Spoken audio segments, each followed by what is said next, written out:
Praise the Lord. இன்றைக்கான வசனம், இயேசு அதைக் கேட்டு, பயப்படாதே, விசுவாசம் உள்ளவனாயிரு, அப்பொழுது அவள் இரட்சிக்கப்படுவாள் என்றார்.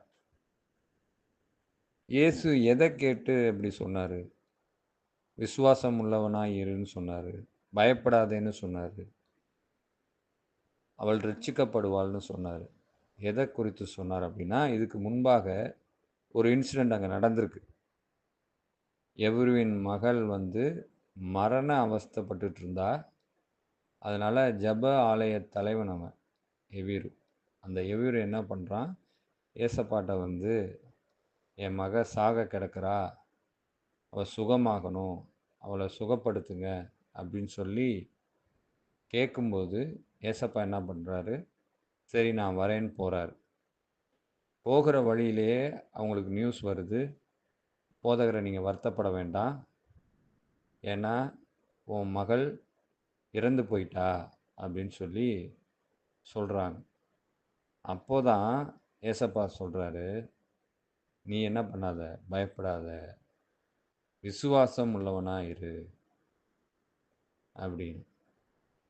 பொதுவாக இது நம்மளுடைய பார்வைக்கும் சராசரி மனிதர்களோட பார்வைக்கும் எப்படி இருக்கும் அப்படின்னா, இது இது என்னது, இது ஏற்றுக்கொள்ள முடியாத ஒரு விஷயமா இருக்கு. இறந்து போயிட்டான்னு சொல்லிட்டாங்க, ஆனால் இவர் எப்படி பயப்படாதேன்னு சொல்கிறாரு, அவள் ரட்சிக்கப்படுவாள்னு சொல்கிறாரு அப்படிங்கிற ஒரு கேள்வி வரும். அதுதான் நான் முன்னாடியே சொல்லியிருக்கிறேன், வேத வசனங்களை எப்போவுமே மேலோட்டமாக நம்ம படிக்கக்கூடாது, அதை தியானிக்கணும். ஏன்னா வேதத்தின் ஆழம் அவ்வளோ பெரிய ஆழம். எப்படி கடலின் ஆழத்தை நம்மளால் மெஷர் பண்ண முடியாதோ அந்த அளவுக்கு மேலானது. அது பரத்திலிருந்து கொடுக்கப்பட்ட ஒன்று. அதனால நம்ம மேலோட்டமாக படிச்சுட்டு போனோம்னா நமக்கு புரியாது. ஆண்டவர் இங்கே ஸ்பிரிச்சுவலாக பேசுகிறாரு, ஆவிக்குரிய விதத்தில் பேசுகிறாரு. எப்படி பேசுகிறாரு? எவ்விரு என்ன கேட்குறாரு, என் மகன் என்ன பண்ணுறா, மரண அவஸ்தைப்பட்டுக்கிட்டு இருக்கிறா, அதாவது இன்னும் கொஞ்சம் நேரத்தில் மரிக்க போகிறா, அந்த அளவுக்கு சாகக்கூடிய தருவாயில் வேதனைப்பட்டுட்ருக்கா, நீங்கள் சுகம் கொடுங்க அப்படின்னு.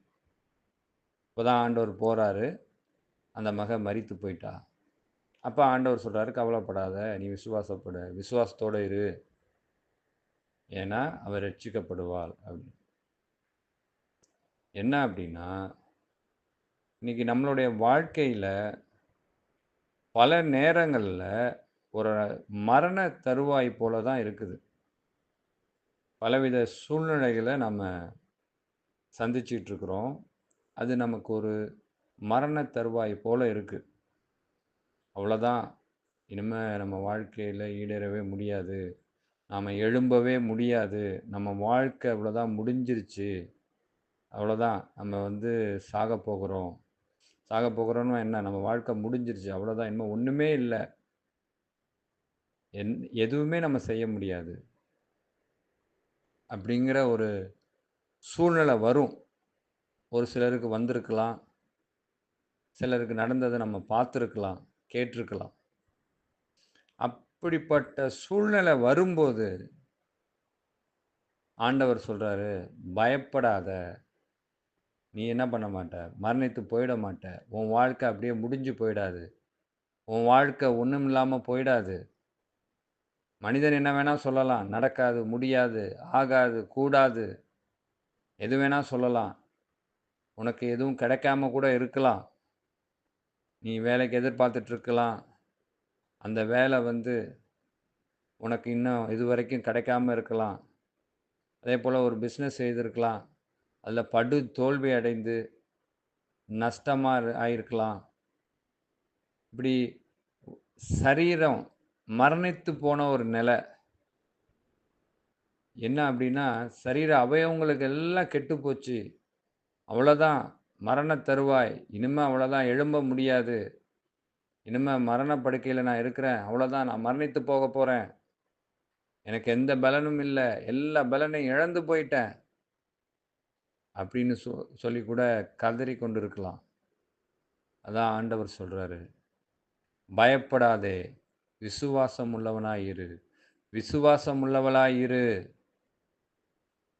அவள் இரட்சிக்கப்படுவாள். அதேபோல தான் நீங்கள் இரட்சிக்கப்படுவீர்கள். இரட்சிக்கப்படுவீர்கள் என்றால் என்ன? மீட்கப்படுவீர்கள், பாதுகாக்கப்படுவீர்கள், விடுதலையாக்கப்படுவீர்கள். எப்படிப்பட்ட மரண கட்டுகள் உங்களை சூழ்ந்திருந்தாலும், எப்பேற்பட்ட கட்டுகளை உங்கள் மீது கட்டி வைத்திருந்தாலும் சாத்தான் எல்லா கட்டுகளையும் தகர்த்தெறிந்து, உடைத்தெறிந்து உங்களை மீட்டெடுக்கிறவர் உங்களுடனே கூட இருக்கிறார். அந்த இடத்துல நீங்க நல்லா தியானிச்சு பார்த்தீங்கன்னா, ஏசப்பா என்ன பண்ணுவாருன்னா, அந்த மகள் அருகே வந்திருப்பார். அவர் வந்து அவள தொட்டு தூக்கி, "எழுந்திரு சிறு பெண்ணே" அப்படின்னு சொல்லுவார். அப்படிதான்.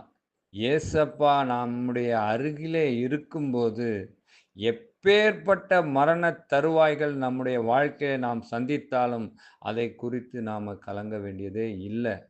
நாம அவிசுவாசமா இருக்க வேண்டியதே இல்ல. ஆனா, நம்மளுடைய வாழ்க்கையில நடக்கிறத பார்க்கும்போது நாம அப்படிதான் நெனப்போம். அவ்வளோதான் முடிஞ்சிருச்சு. ஒண்ணுமே பண்ண முடியல. எதுவுமே எந்த வாசலுமே திறக்கலையே! எல்லாம் மூடப்பட்டிருக்கு. எங்க போனாலும் மூடப்பட்டிருக்கு. எங்கேயுமே வழி இல்லையே! எல்லாம் முட்டு சந்தா இருக்குது. என் வாழ்க்கை எப்படி இருக்க போகுது? என் சரீரம் இவ்ளோ பலவீனத்தோட இருக்குதே! எனக்கு நாள் குறிச்சுட்டாங்க டாக்டர்ஸ். அவ்வளோதான். என் வாழ்க்கை முடிய போகுது அப்படின்னு. இல்ல. ஆண்டவர் ஒரு புது வாழ்க்கையை தருவார். புது ஜீவனை கொடுப்பார். அவரால அது முடியும். ஆனா, அவர் நம்முடைய அருகிலே இருக்கணும். அவர தூரத்தில வச்சுக்கிட்டு, நாம ஆண்டவர் நமக்கு அத செய்வார், இத செய்வார், பாதுகாப்பார், மீட்பார், விடுதலை செய்வார்ன்னா, கண்டிப்பாவே முடியாது. அது வாய்ப்பே இல்ல. ஆனா, அவர் நம்முடைய அருகிலே இருக்கும்போது, நாம இப்படிப்பட்ட விஷயங்கள குறித்து கவலைப்பட வேண்டியதில்ல. அவர் நமக்கு ஆவிக்குரிய ஐசுவரியங்களை கொடுக்கிறார். நித்திய சமாதானத்தை நமக்கு கொடுக்கிறார். அது மட்டுமில்ல, ஜீவனை நமக்குள் கொடுக்கிறார். அந்த ஜீவன் நமக்குள்ளே இருந்து, நம்மை வழிநடத்திக் கொண்டிருக்கிறது. அதுதான். அதனால நாம எத குறித்தும் பயப்பட வேண்டியது இல்ல. விசுவாசத்தோட இருப்போம். அந்த மகள் எழுந்திருச்சால்ல, அவ கடைசில என்ன ஆயிடுச்சு? "போதகர வருத்தப்படுத்தாதீங்க. அவ இறந்து போயிட்டா" அப்படின்னு தான் சொன்னாங்க. ஆனா ஏசப்பா என்ன பண்ணாங்க? போனாங்க. போயிட்டு அந்த தகப்பன், தாய், ஏசப்பாவுடைய அந்த 3 சீஷர்கள் அவர்கள மாத்திரம் தான் கூட்டிட்டு உள்ள போனாங்க. மத்தவங்களுக்கு எல்லாம் அவிசுவாசம். இல்லங்க நடக்காதுங்க. அதான் செத்து போயிட்டான்னு நாங்க பார்த்துட்டு இருக்கிறோம். அழுதுட்டு இருக்கிறோம். நீங்க என்னன்னா வந்துட்டு இவ சாகல, நித்திரையா இருக்கான்னு சொல்லிட்டு இருக்கிறீங்க. இது என்ன பைத்தியக்காரத்தனமா இருக்குன்னு சொல்லிட்டு எல்லாரும் சிரிச்சாங்களாம். இன்னைக்கு அப்படித்தான் நாமும் சிரிச்சுக்கிட்டு இருக்கோம். இதெல்லாம் எப்படி நடக்க போது? இதெல்லாம் சும்மா பேச்சுக்கு வேணா சொல்லலாம். கடவுள் அத செஞ்சுருவாரு, இத செஞ்சுருவாருன்னு. என்ன ப்ரூஃப்? இன்னைக்கு ப்ரூஃப் கேட்டுட்டு இருக்கோம். என்ன ப்ரூஃப் இல்ல. எவ்வளோ காரியங்கள் நடந்துகிட்டு இருக்கு. வெளியில நடந்துகிட்டு இருக்கு. நியூஸ் பார்க்குறீங்களா? யூடியூப் பார்க்குறீங்களா? அதுல எல்லாம் பாருங்க. ஆண்டவர் எவ்வளோ பெரிய அற்புதங்களையும், அடையாளங்களையும் இன்ன வரைக்கும் செஞ்சுட்டு இருக்கிறாருன்னு. கண்டிப்பா அவரால செய்ய முடியும். ஏன்னா, அவர் சர்வ வல்லமை உள்ள தேவன். அதனால நாம இப்படிப்பட்ட விஷயங்கள குறித்தோ, மற்ற சூழ்நிலைகள குறித்தோ கவலைப்பட வேண்டியதே இல்ல. எப்பொழுது அவர் நம்முடைய அருகில் இருக்கும்போது. அவர நாம பக்கத்துல வச்சுக்கிட்டோம்னா, எப்பேர்ப்பட்ட விஷயத்தையும் நாம ஈஸியா கடந்து போகலாம். காதுள்ளவர்கள் கேட்க கடவர்கள். ஆமென்.